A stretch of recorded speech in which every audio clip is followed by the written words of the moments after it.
Hey, what's up, everybody? Hey, what's up, everybody? This is Chris with Digital Rim. Welcome back to Live at Lunch. Live at Lunch, Chris with Digital Rim. We're currently reading the book Tools of Titans. In this chapter, we're covering Kaskade, a DJ that is known for, what is he known for? One of the founding fathers of progressive house music. So he's one of the founding fathers of progressive house music, and he has been nominated for multiple Grammys. So Kaskade is who we're going to talk about today. Before we hop into that, while we give people the chance to hop in here, before we hop into that, we are going to go over some of the things that we did with Digital Rim. Currently, right on Digital Rim, we actually started, let me pull this over here so I don't have to look away. So we actually have been working on the menu bar of the website. So the menu bar now, everything falls under Dream TV. Dream TV is where you can see everything live going on with Digital Rim. So as we run live, as we run our Digital Rim Dream TV lineup throughout the day, you'll be able to see that on Dream TV. You might be asking, what's the Dream TV lineup? The Dream TV lineup essentially is all of our course videos and our free consulting videos, our free production videos, but all of our content that we create on Digital Rim, for Digital Rim, all of our hundreds of videos of content shuffled all over the place, just like regular TV lineup. Everything's shuffled.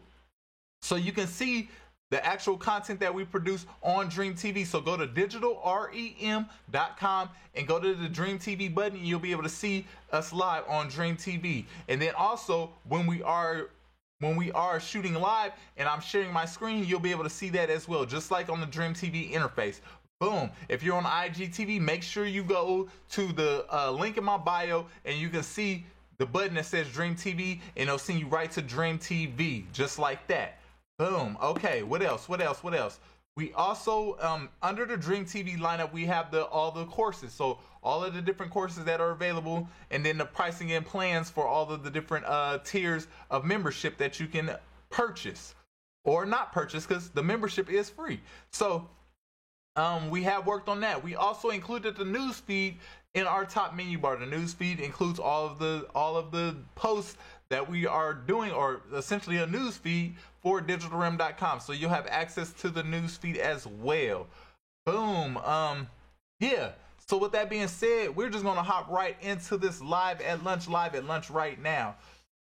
Oh, on the consulting side, we are continuing to edit the ebook that's available on digitalrem.com. So the credit management ebook, we're continuing to edit that just to make it a little more beginner friendly for the user, or for the purchaser, for the person who's trying to manage their credit. So a little more beginner friendly and pretty much hit it rocking like that. So we're working on that currently. I'm on, I believe, like on page 9 out of 15 or something like that. So we're going through that daily. I definitely plan on having that available by next week. The credit management ebook. Now the funding book, we have to get into that after we finish the credit management ebook. So the funding book will be next. So boom. And if you already purchased the credit management ebook and the funding book, you will be updated with the new material, the new videos, or the new ebook file will be sent to you. Put it like that. All right, let's go. So Kaskade, right? Tim Ferriss asked Kaskade, how did you get your first gear? He's a DJ, remember, so you know the gear can get a little expensive. So Tim Ferriss asked, like, how did you get your first gear? And again, before I get into this story, this really reminds me of, like, really just getting it out the mud. Some people like to say, like, really, pulling yourself up by your bootstraps. You know all the little terms that people say, but really getting it out the mud and having the confidence to really just get out there and get it, right? So we're just gonna go with it, and hopefully you can see some of these similarities in your story. And if you don't see similarities in your story, maybe you could take away some of the things from this story that inspire you to, do that one thing that moves you closer to your goals. So let's go, right? I hit a local club owner in Utah. Hit up a local club owner in Utah and asked, what's your worst night that you have? What's the slowest night? And he said, Monday. I'm not even open. I said, dude, let me come down and get and get the Monday night. Like, let me come get the Monday night, right? This this is a bar that had been opened in the 1940s and had all the original decor. It's called Club Manhattan. It's an amazing place with the in the basement. Anyway, the owner says, "I'll give you a cut of the door. You have your friends come in, invite some people, and we'll see what happens." It turned out the night was a smash. I did it for 5 years. I ended up doing 2 nights a week. It was Monday, and then I took on Thursdays, right? I was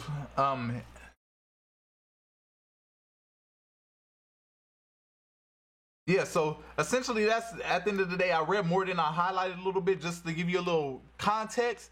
But again, he really just had the confidence enough to go up to a club owner and find his pain points. Like, this club owner has some pain points, and he was like, what nights aren't you making any money? Because if you aren't making any money, let me help you make some money on that night. At the end of the day, he found an opportunity by just asking, like, what are your pain points, and let me help you alleviate them. You know what I'm saying? So again, I really go into this by saying I'm really highlighting this because you might be, even myself, there's situations where you look at other people who have their business going and have their business really thriving, and you know they look out of reach because you're thinking on a bigger scale. But really, how to tap into these people or tap into their resources, or even get mentoring or information that would help you move your business forward, is by helping them with their pain points. Like, end of the day, just like, you have this going on, I see you have this going on. What are some of the pain points that I can help you with?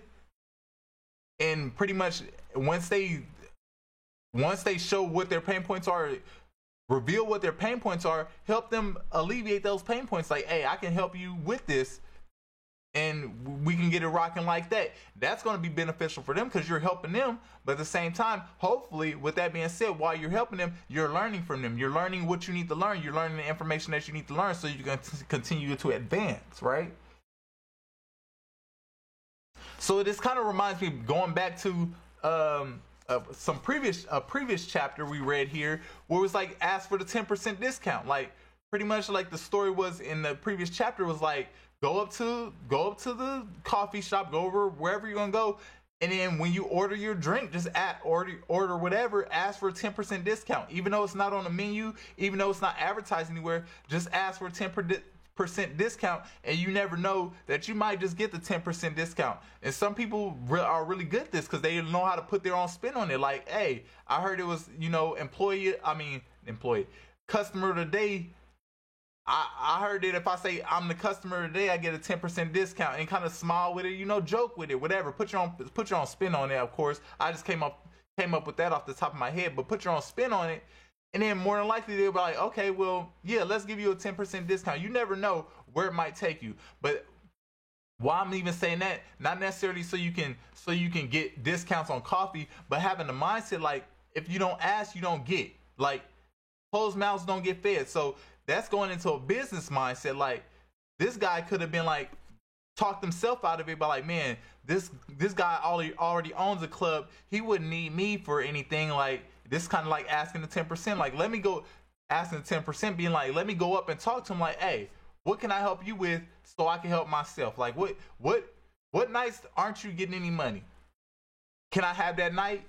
The worst you could do is still not get any money. So can I at least have that night? And then it flourishes from there by just taking that one step to move you closer to your goals. So I hope I make that understandable, right? So let's just continue on, right?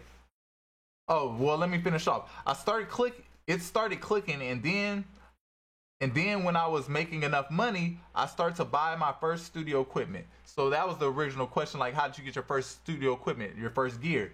So he had a vision and was like, well, I don't have a venue, but somebody else has a venue. Let me go ask for 10%.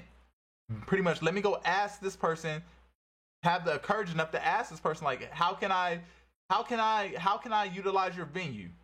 And the only way, I ain't gonna say the only way, but the best way to do that is to fulfill a pain point that person is having with that building. Like, when are you not making what are your worst nights? And can I have that night? Monday night ended up being the worst night. It's like, yeah, you can have the Monday night and let's see what happens. And that essentially was a step towards him not only being successful in his Monday night, but then getting his equipment. So he's able to generate revenue where now he can start to put money aside to get his equipment. Now his Monday night also went to Thursday. So now he has Monday and Thursday, and he's able to get more revenue, more capital towards getting his equipment, keeping this all in mind. Not to mention that the fact that him doing this on a Monday and Thursday night is also bringing awareness to his DJ skills, his ability to DJ, and getting more people interested in him DJing at the club. So it's kind of like he was killing two birds with one stone, not only getting a venue, but also starting to grow his following by bringing awareness to what he's doing. So, boom, we just gonna end that there. Went a little long-winded on that. All right. So this section is called "Put the Big Stones First." Put the big stones first, right? It's a visual metaphor.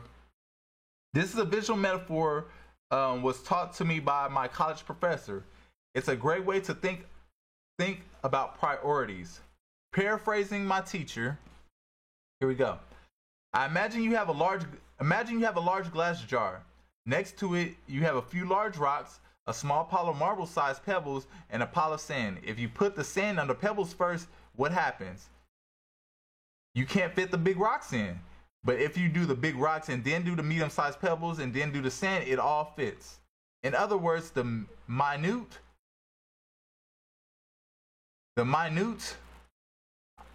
fit around the big things, but the big things do not fit around the minute. So the big things don't fit around the small things, and the small things fit around the big things, but the big things don't fit around the small things. And the things being your priorities. So your priorities being, let's say you let's make an example, better yet.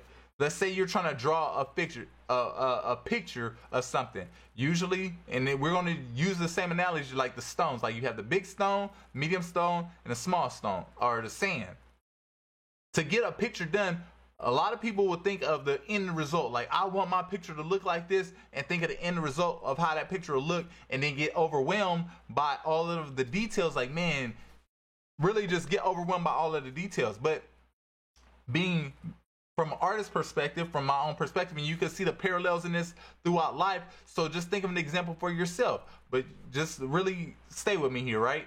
So you might not be an artist, but just think how this can apply to things that are in your life, right?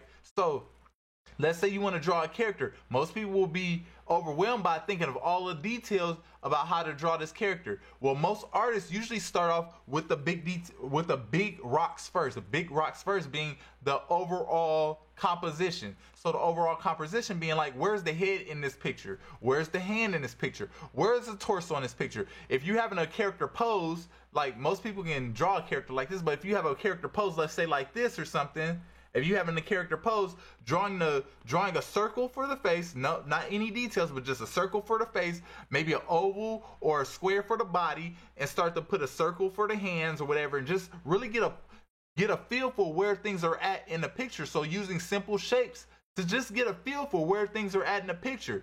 That's putting your big rocks first.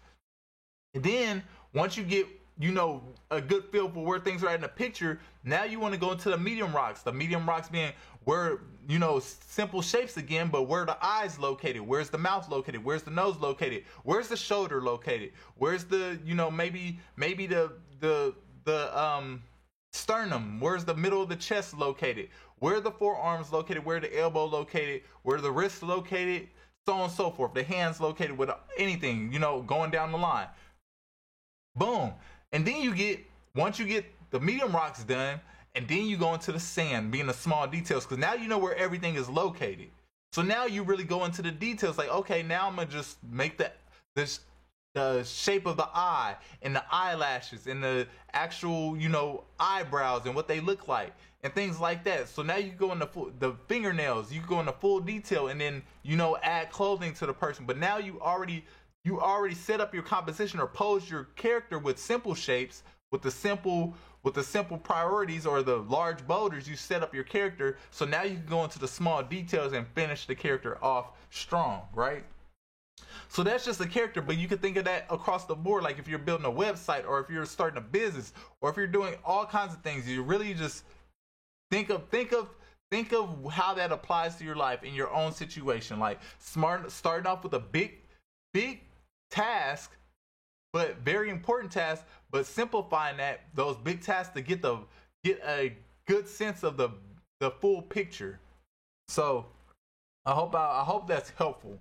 I don't know a better way to kind of phrase that, but I hope that's helpful where you can kind of put your own spin on it, right? So again, if you have to paraphrase, if you have a glass jar or a jug or whatever, and you have some large rocks, medium rocks, and sand, you want to put your large rocks in first, put your medium rocks in next, and then fill it up with your sand. But if you try to start with your details or your sand and then your medium rocks, when it's time to put the large rocks in, the large rocks won't fit, right? All right. So this last section is titled "Remember Who You Are." So remember who you are. Every time I left the house, my dad would always say, "Remember who you are."